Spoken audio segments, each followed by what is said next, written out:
El origen y el nacimiento de la filosofía está como nacimiento, el nacimiento histórico. Lo tomamos, Aristóteles toma que ese nacimiento se da con Tales, por ser el primero que pasa a racionalizar el concepto de la physis, es el primero que pasa a racionalizar el cosmos, el universo, a través de aquella entidad que es principio y fin de todo, que él lo toma en el agua. Después, distintos pensadores presocráticos o arcaicos, se dice presocráticos porque Sócrates es trascendental, ¿no? Pero también se le dice arcaico. Toman otros, el fuego, la tierra, está el logos, ya lo hemos visto en la clase anterior.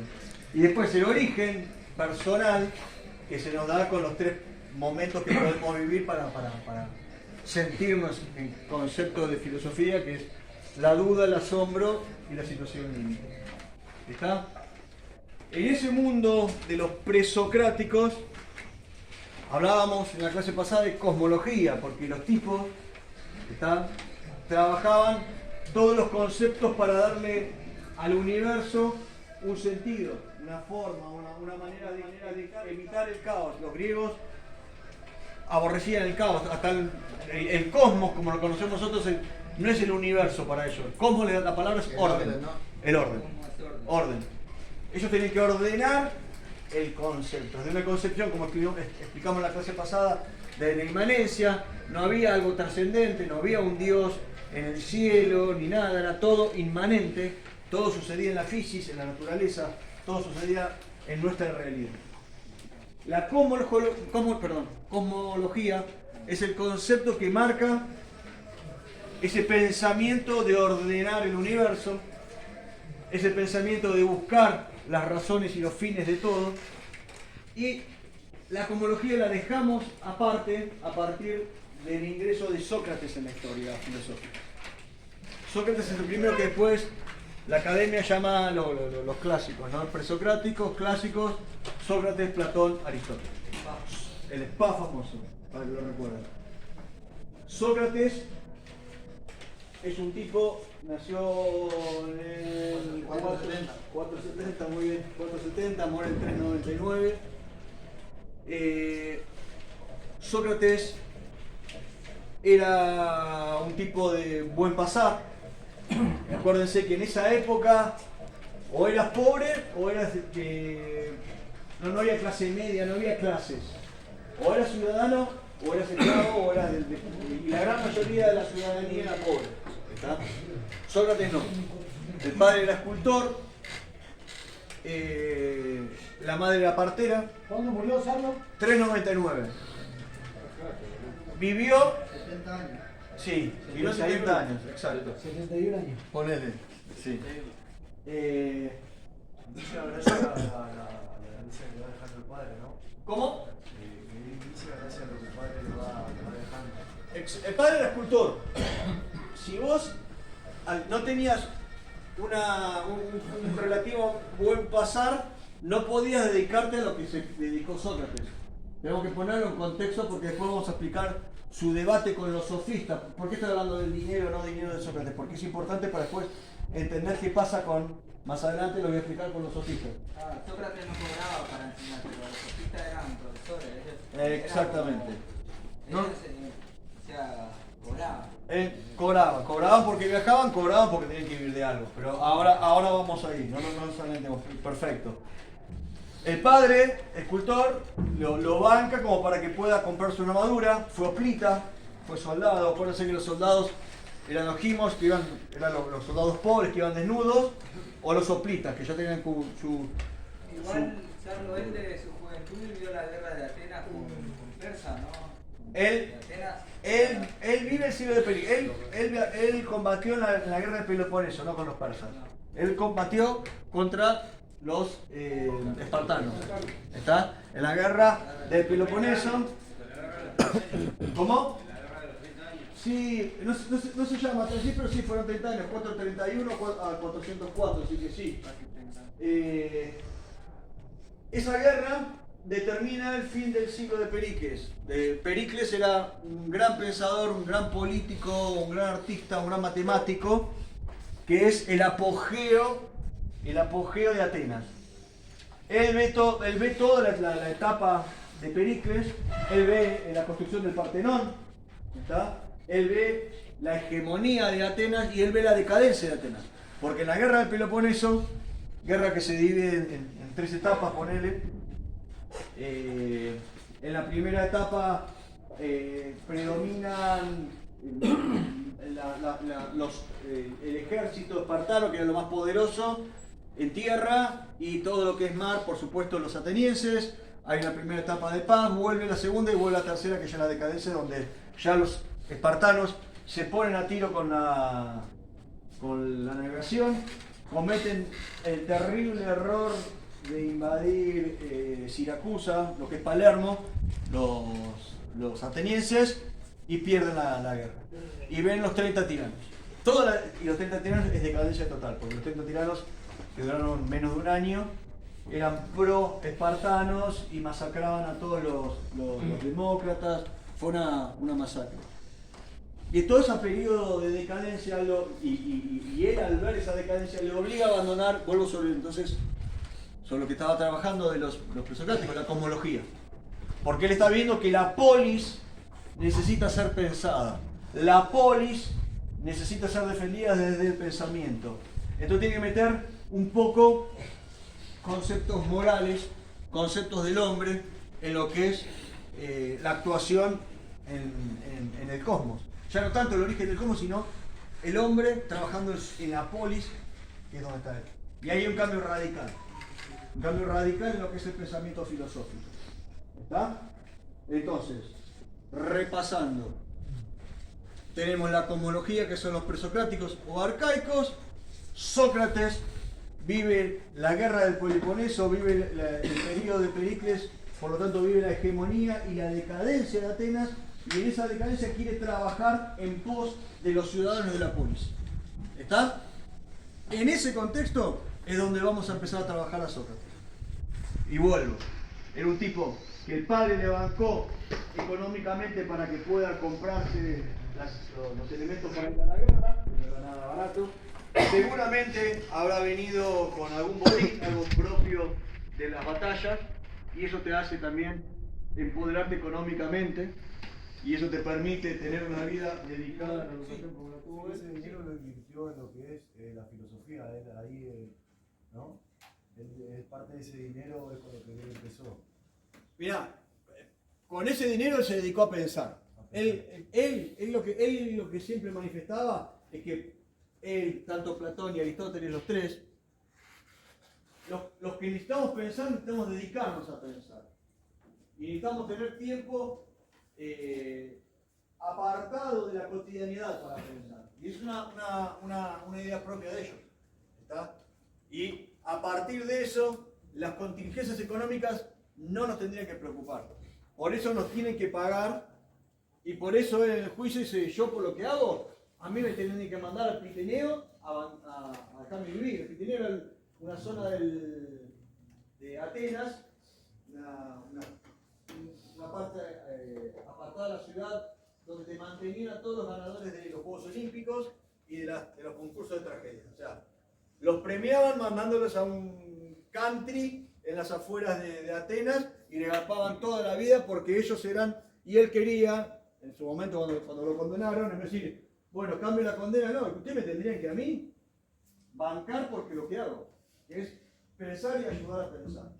¿Está? Eso lo voy a explicar más adelante en el juicio del sol.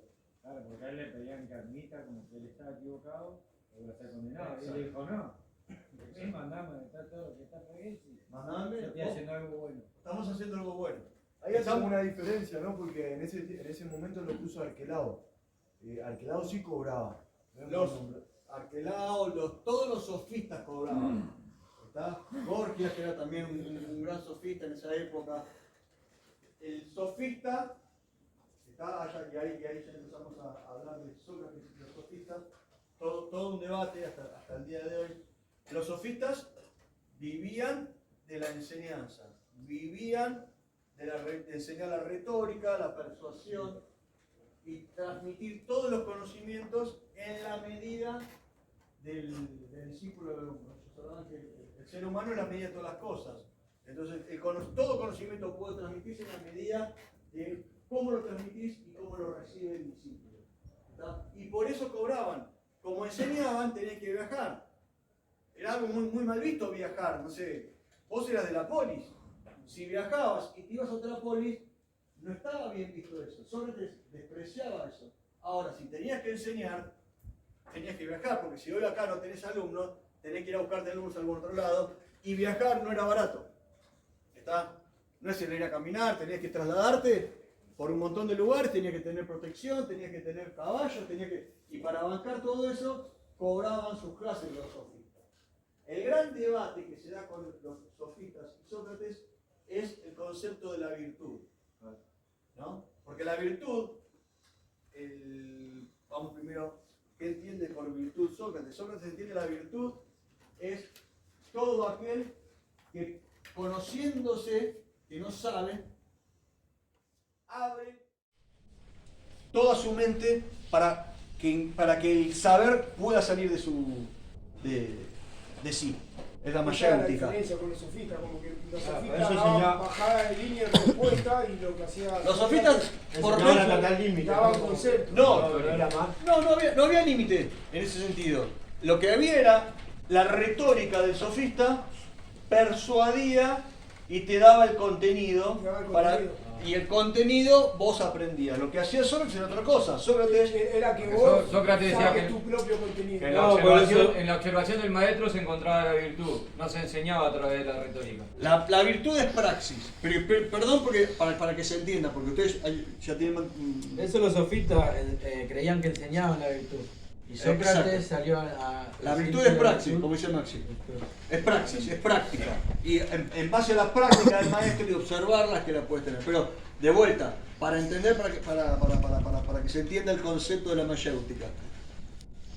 Acuérdense que todo el mundo dice que el pasar del mito al logos, o sea, del relato místico, religioso, al razonamiento, vinieron los presocráticos y después Sócrates.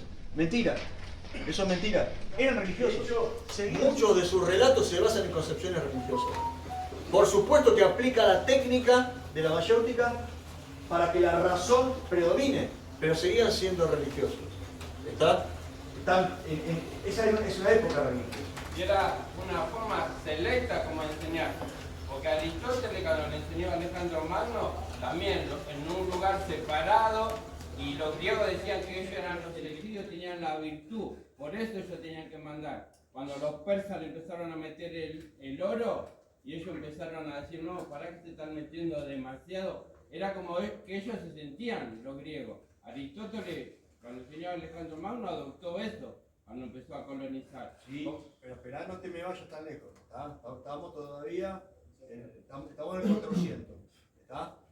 Yo no me quiero, después quiero preguntar algo porque es algo que me llamó mucho la duda sobre Sócrates, es el río del olvido. Sí. O sea, me llamó mucho la atención porque decían que los bebés al llegar el alma pasaba por el río del olvido, que se olvidaba de todo y el bebé, o sea, que una persona nacía con el nacimiento. Ahí viene, a ese punto quiero ir. El río del olvido es algo religioso. Es algo total y absolutamente religioso. Y lo que la mayéutica de Sócrates quiere es que desde tu alma recuerde ese conocimiento. El conocimiento vos ya lo tenés. Exacto. Esa es la mayéutica. Por eso voy a aclarar eso porque está bueno porque eso es a donde quería llegar. Por eso hablaba del mito, que está todavía totalmente... Ah, porque se ingeniaban o sea, en el momento eran los dioses, ¿no? Apolo. No, pero bienvenido a tomar, no está mal que tomen el mito. Si el mito nos permite pensar y darte cuenta cómo se puede pensar con solo, que la mayéutica es fantástica, como concepto filosófico, me encanta. ¿Está? Ahora, no me importa si el río del Nido existe o no existe, por supuesto que no creo que exista. Por supuesto que no, yo ni creo en el alma, imagínate, pero está buenísimo como concepto filosófico. Y ahí lo paso a aclarar para que lo tengamos. ¿Qué creía Sócrates? Acá vuelvo sobre el pensamiento socrático y la mayéutica. Sócrates enseñaba por medio de la mayéutica. ¿Cómo se trabajaba la mayéutica? Por medio de diálogos irónicos, era muy bardero, bardeaba a la gente, diálogos irónicos, donde pasaba primero la refutación, porque le hacía una pregunta al ciudadano en un lugar público, le hacía la famosa pregunta de qué es la valentía. Esa parte de la refutación, cuando me dice la valentía es... Claro, por ahí no tenía una verdad, pero destruía la tuya. Creaba la duda. Él buscaba el conocimiento universal de los conceptos a través de este diálogo con refutación, que también le dicen catarsis, en un método irónico para que después el ciudadano solo se dé cuenta, cada vez que irónicamente lo estoy dejando en ridículo, que la valentía es siempre para el frente y nunca retroceder. Ah, qué bien, usted que es un general y sabe todo de la valentía, es siempre... Pero discúlpeme que los bebés no son valientes, los chicos no son valientes, las mujeres no son valientes, los mercaderes no son valientes. Bueno, sí, pero eso es otro tipo de valentía. Ah, está bien, hay distintos tipos de valentía. Entonces el tipo se empezó, bueno, mejor me voy. Y se terminaba yendo, se reía de sí mismo. Ah, bueno, está bien, entonces la valentía es un concepto mucho más alto y de a poco... Le dejaba esa duda, sembraba la duda en el general ahí en la que Pero la seguía en el diálogo constantemente hasta que el ciudadano que estaba... le da el nacimiento, el parto, de ahí la mayéutica.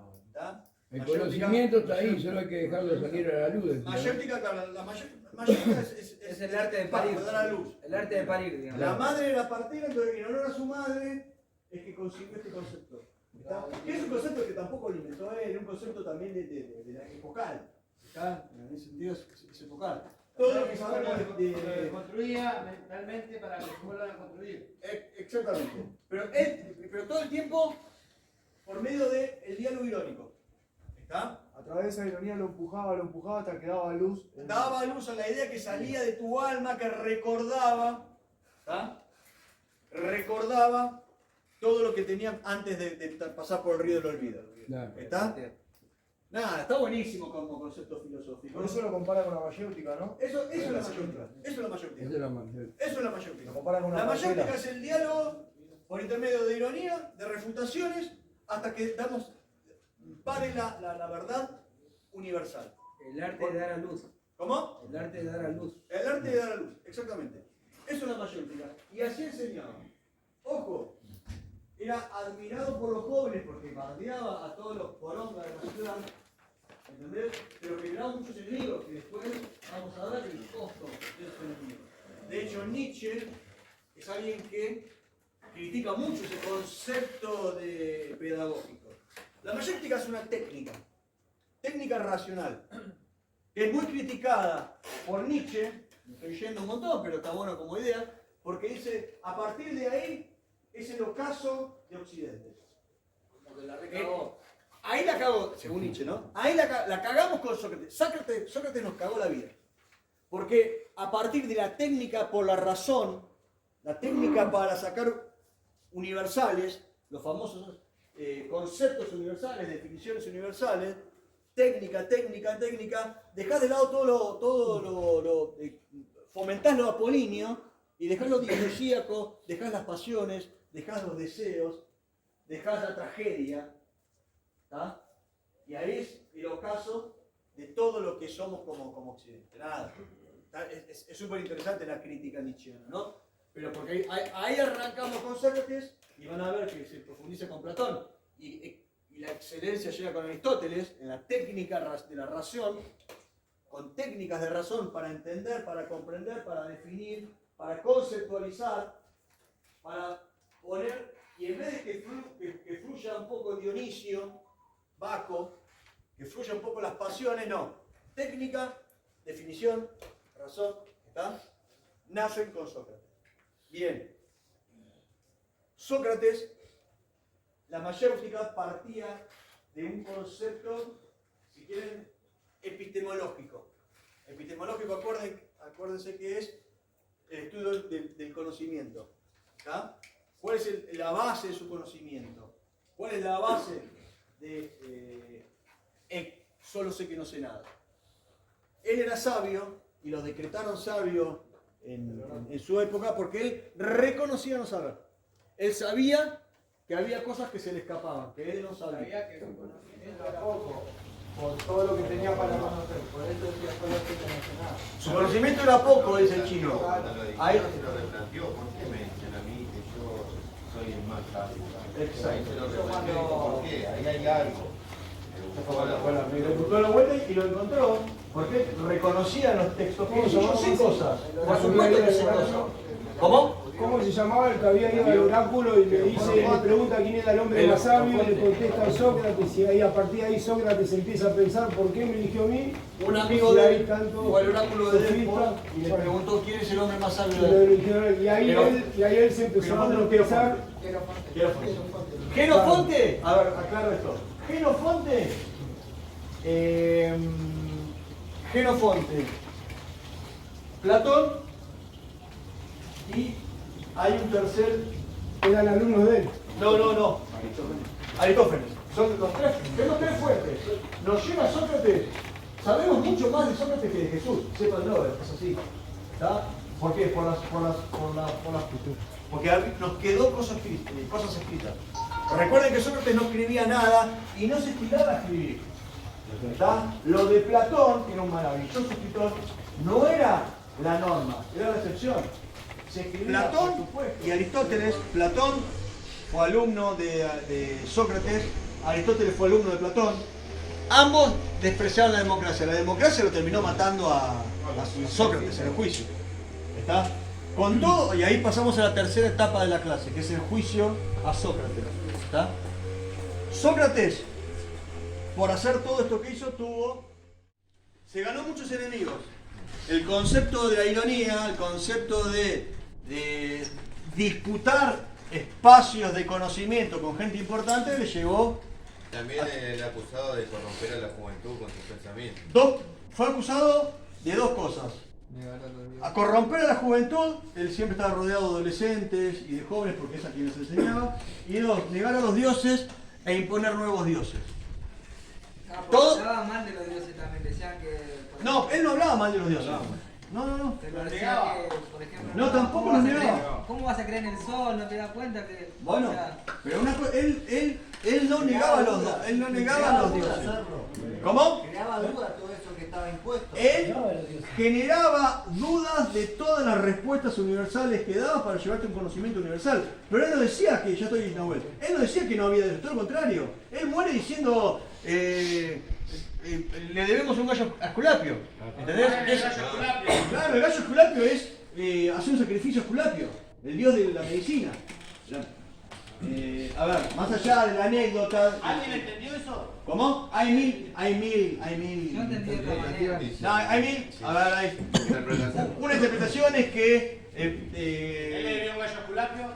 Hacer un sacrificio a Esculapio porque no tuvimos necesidad de evitarme la enfermedad de la muerte, porque él se termina matando. Entonces Esculapio era como... Esculapio es el dios de la medicina. Ah, yo pensé que era un hombre, así que... No. Esculapio era el dios de la medicina. Entonces, antes de morir, Fue irónico también el dale un gallo a Esculapio. O sea, hacer un sacrificio. No, porque murió con un... Porque se evitó.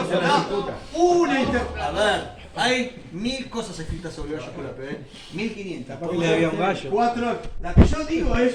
Nada más. Paguen la cicuta que se tomó. Todo esto contado por Platón. ¿Está? Sócrates no hay nada. Y de Genofonte. Genofonte sí también cuenta. Ah, perfecto. Sí. O sea que él hasta en su muerte fue irónico en ese sentido. Usó la mayéutica. No sabemos, es una interpretación. No sabemos. Es una interpretación. ¿Quién sabe si dijo ese Esculapio? ¿Qué sabemos si lo dijo? ¿Está? Era re A ver, jodido, ¿no? A ver, te aclaro por lo que acabo de decir. Esa parte sí lo dice Platón.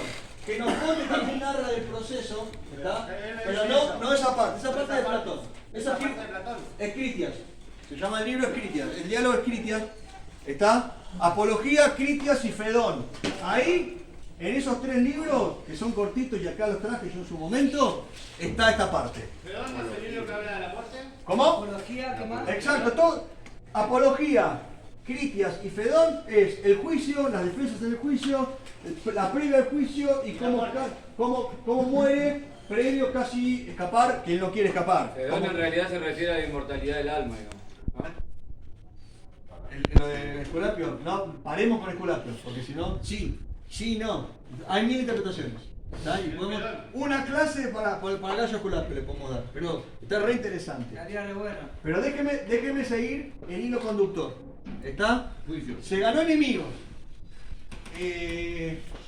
Anito, Meleto y Licón, ¿no? Anito, Meleto y Licón. Un político, un poeta y no me acuerdo el otro.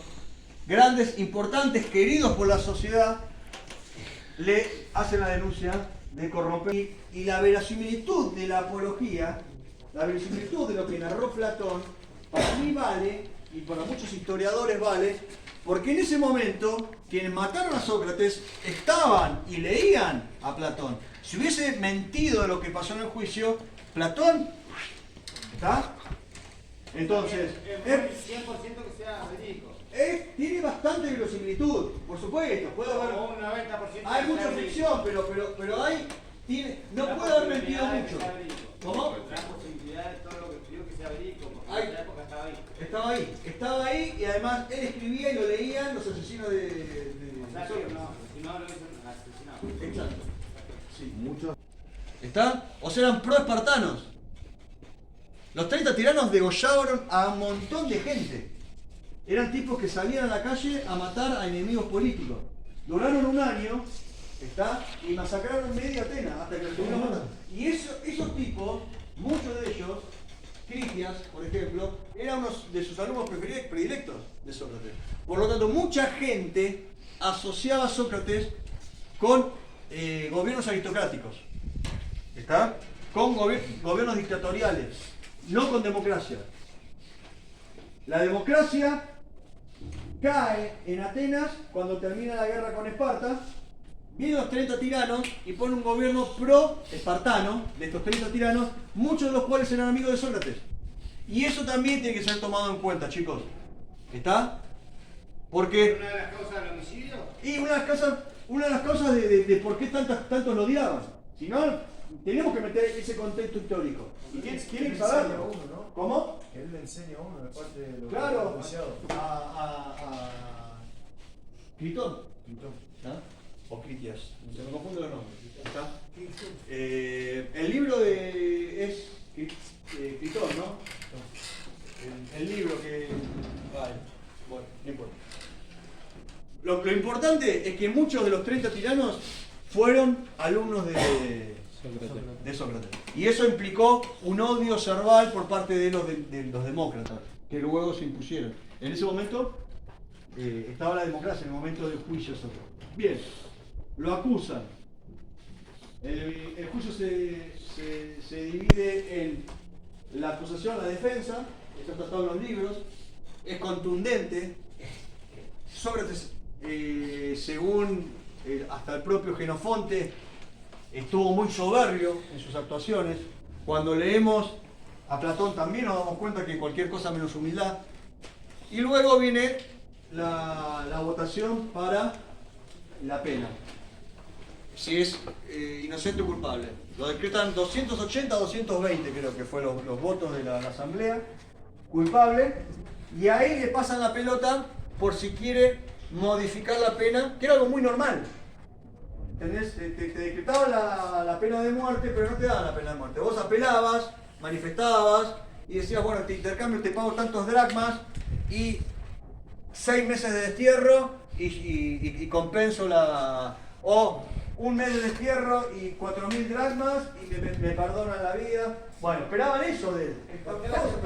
¿Cómo? ¿Por qué lo aceptó? Porque perdía su veracidad. Porque perdía la veracidad, quedaba como un hablador, si no. ¿Por qué aceptó qué? Perdón. No aceptó. ¿por qué no aceptó? ¿Por qué no operó? Claro, bueno, ¿por qué Sócrates? ¿Por qué Sócrates? ¿Y por qué Sócrates? Porque él quería, él respetaba a los dioses y respetaba las leyes. La justicia, ser un hombre justo, la virtud conlleva ser un hombre justo. Como que él también pensaba que era inocente también. Él estaba convencido que era inocente y quedó demostrado, y él manifiesta que la historia va a demostrar que fue un juicio injusto. Por lo tanto, él no va a transar con tanta injusticia, porque él es justo, él es virtuoso. En ese sentido, fue totalmente coherente con su idea. Entonces, yo quiero demostrar quién soy, y lo que le voy a decir, en vez de la muerte, lo que me tienen que dar, yo no le voy a pedir ni destierro, ni darle drama. Me mandan el pritaneo. Y me bancan ahí junto con 2 campeones olímpicos. Los tipos, bueno, este cabrón, re soberbio, pena de muerte. Fue por todo. Claro, no fue por todo, es su convicción. Y es muy probable que a largo tiempo se demuestre la inocencia. Él sabía que la doxa, bueno, te interrumpo, porque hay algo muy importante con la doxa. La doxa es la opinión. El pueblo le va a dar la razón. No, el pueblo, evidentemente el presente que estaba viviendo Sócrates no le estaba dando la razón, pero él sabía que la sabiduría de los que leyesen lo que vivió o los que conociesen su historia le iban a dar razón. Y a él le importaba la doxa de los sabios. La doxa de los sabios que se sabían que no sabían todo y que eran hombres justos y virtuosos. Entonces, yo, si llego a transar en esto, si llego a negociar, dejo de ser un tipo virtuoso, que es lo que luché toda mi vida. Yo toda mi vida luché por la virtud Atenas, por enseñar la virtud y la praxis de la virtud, ¿no? Porque virtud es praxis, no es retórica, no es oratoria, es praxis. Y me voy a borrar. Y esto lo impone muy bien. O sea que murió por su principio. Exacto. Ahí está Critón, en el libro Critón, ahí lo pone. Critón es su mejor amigo, ¿no? Le dice, loco, está todo narrado por Platón. Ya está. Te coimié al guardia, te coimié a los vigilantes de la calle. Hay unos vigilantes que perseguían a los que robaban higos. Eran una especie de escribanos, medio policías municipales. Pero el hombre mantenía su principio. ¿Cómo? El hombre mantenía su principio. Tal cual. Bueno, Critón le dice, hasta coimé a los tipos estos que protegen en los higos. Vos ahora vamos que no vamos. Y ahí le dice Sócrates, no entendieron nada. No entendiste un carajo, sos mi mejor amigo, no entendés, no sabés todo lo que hice toda mi vida.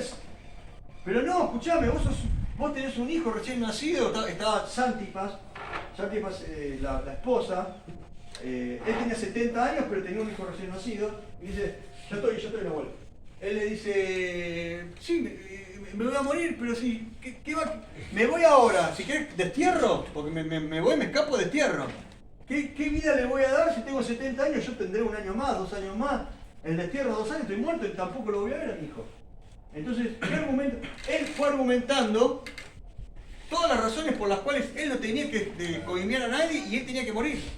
¿Está? No, pero vos sos alguien muy valeroso para la juventud. Bueno, si soy valeroso para la juventud, como vos sos Critón, tengo que ser coherente con mis ideas. Tengo que morir en la mía. Si no, no soy virtuoso. Entonces, en el libro va, por ley de la mayéutica, convenciendo a Critón de que tenía que morir. Tenía que beber la cicuta. ¿Está? Y él narra esa concepción, que la doxa que le importa no es la doxa de los ignorantes.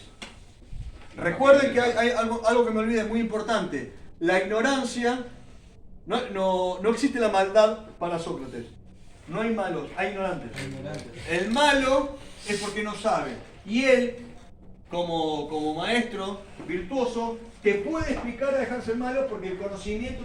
Mirá que hoy por hoy saben que es un debate que no se banca. ¿Está? ¿Cómo? Por eso prefirió la cicuta que el destierro. ¿Por eso por qué? Por lo... No, para elegir morir con sus ideas. Ah, sí, tal cual. Pero estaba con la maldad. Pará. Que cierro esta idea.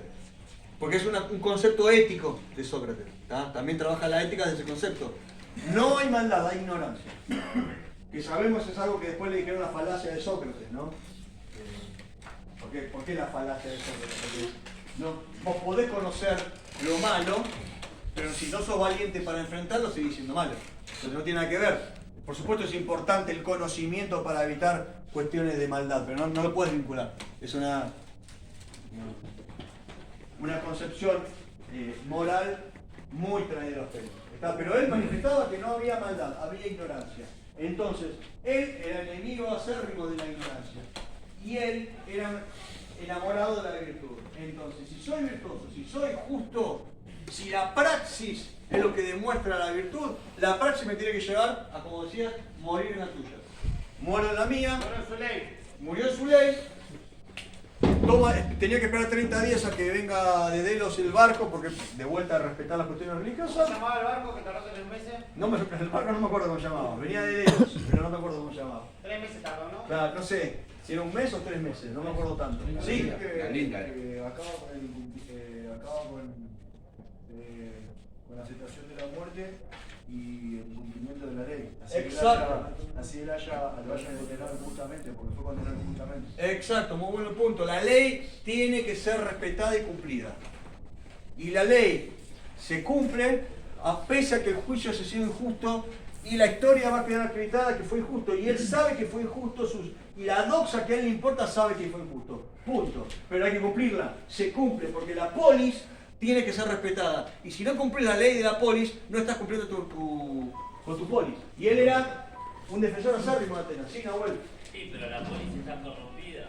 Precisamente para evitar que esté corrompida, él, como virtuoso, muere para demostrar que hay cosas que se pueden modificar. Ahí corrompe. ¿Ahí? ¿Cómo? Ahí corrompe, ¿no? No, corromper no, esa palabra no porque es parte de la acusación. Él lo que hace es revulsivo, él es un revolucionario en ese concepto. Tan revolucionario que murió ejerciendo y defendiendo sus convicciones como nadie. Cuando todos esperaban el destierro que iba a elegir él eligió su muerte. No solo eso, sino que además vos cuando lees las argumentaciones por las cuales el destierro no le servía, vos cuando lees el escritor, está buenísimo, tienes razón, al pedo, ¿qué me voy a ir? Me voy a morir en una de las 6 meses. argumentaciones es porque él dice que ante todo se reconoce como ciudadano ateniense. Espera. Él es lo que es por ser ateniense. Él es Sócrates por ser ateniense. Él es Sócrates, una de las argumentaciones es que él dice que él es Sócrates y es lo que es por ser ciudadano ateniense. Y solamente que por eso tendría que cumplir con la ley. Tal cual. Por eso, imagínate, Brian, que sos ateniense. Él lo dice algo así, yo ante todo soy ateniense. Y por ser ateniense soy Sócrates. Exacto. Imagínate el respeto que le puede tener a un ateniense que después va a enseñar a Esparta. Se quiere matar. O a Tebas. No, sos ateniense.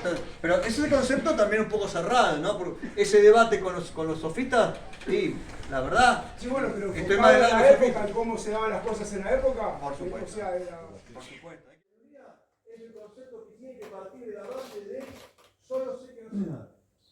Y solo sé que no sé nada, que sé muy pocas cosas, no es que no sé nada, no es que no sé nada. De tener un conocimiento limitado, ¿no? Soy un tipo con conocimiento limitado. Todos opinamos boludeces de todo. Era tan justo que murió cumpliendo la ley sin importarle la vida. Sí, tal cual. Bueno, bien, totalmente.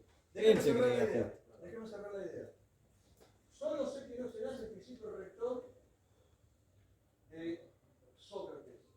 Y por solo sé que no serás es que sé de muy pocas cosas y sé de cosas superficiales. Para saber cosas profundas, tengo que partir de la humildad de no saber nada, o saber muy poco, y de a poco ir buscando dentro mío, conociendo a mí mismo, para que nazca y pare esa verdad universal que tengo que conocer. ¿Está? Y de esa manera soy un tipo virtuoso y voy a ser justo y no voy a ser malo, porque el conocimiento me evita la maldad. ¿Está? Mil cosas para discutir, pero esa es la esencia, y esa es la esencia revolucionaria para la época, y esa esencia revolucionó a los jóvenes y murió respetando esa esencia. Y a partir de ahí, no solo pasó todo lo que les acabo de contar, sino que rompió con el concepto cosmológico e introdujo los conceptos políticos en la filosofía. Hasta Sócrates era todo cosmología. ¿De dónde viene el universo? Del agua, del sol, del hongo, de la tierra, del fuego. Pero ahora tenemos que ver si estamos en una decadencia, hay que defender la polis. Y la cuestión es la moral y la política social. Pero no política social entendida por trabajo social o trabajo político partidario. No. Las vinculaciones en la sociedad. Las vinculaciones para poder llegar al conocimiento y ser virtuoso. ¿Está? Eso es Sócrates. No hay mucho más que eso. ¿Estamos? Sarlo, Sí, los señor. jueces, yo cuando tuve una entrevista con un juez, son bastantes ese, porque me dijo que lo único que cambia la postura de reo es el desarrollo intelectual, me dijo el juez. O sea que todavía está muy presente la idea de este hombre, más allá de... Es que, a ver, más allá de que hay un montón de cuestiones que modificar en lo que es el precio y demás, el conocimiento lo base. Lo que hacemos acá es eso, chicos, es pensarnos. ¿Está? En ese sentido, soy totalmente socrático. El conocimiento de uno mismo, el conocimiento de cuánto podés conocerte vos mismo. Y es muy limitado, porque después, en la época de Sócrates no estaba Freud, no estaba el subconsciente, no estaba un montón de cuestiones que nos superan. Es perversión y El tema retórica. de pensarte y pensarnos y pensar si somos lo que quisimos ser, lo que nos impuso el contexto, lo que quiso nuestra familia, en qué momento tomamos distancia de todas esas cuestiones, ya todavía, que eso es muy socrático y eso lo rebanco. Después, el debate con los sofistas, y creo que estoy más del lado de los sofistas que de Sócrates, pero está buenísimo también ese debate para pensarlo, tampoco es un boca arriba, no tenemos que estar contra está bueno como herramienta de pensamiento. ¿Está? Bueno, gente, la clase que viene... Platón. ¿Estamos? Listo. Ahí.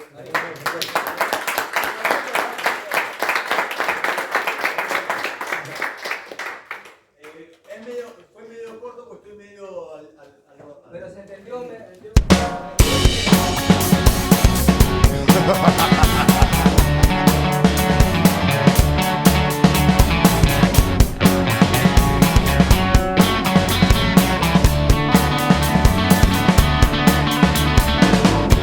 Persiguiendo una locura, con los ojos bien abiertos, destinado a naufragar en este mundo capital.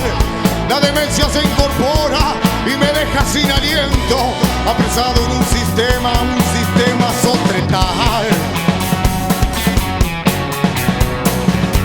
Enfilados como vacas que viajan al matadero, solo recuerdos vacíos donde empiezan a rondar.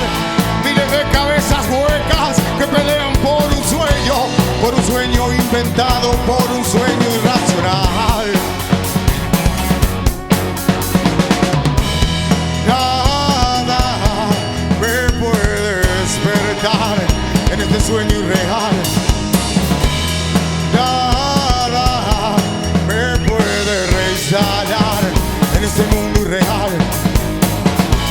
Mi neurona reaccionando, there will surmise. Mi neurona reactivando, there will surmise. Un gigante que te aliena, el que no te da herramientas, el que lucra con la bota, el llamado Leviatán. Alejado de afectos, en un baño de concreto, detrás de los hierros muertos nos encierra en la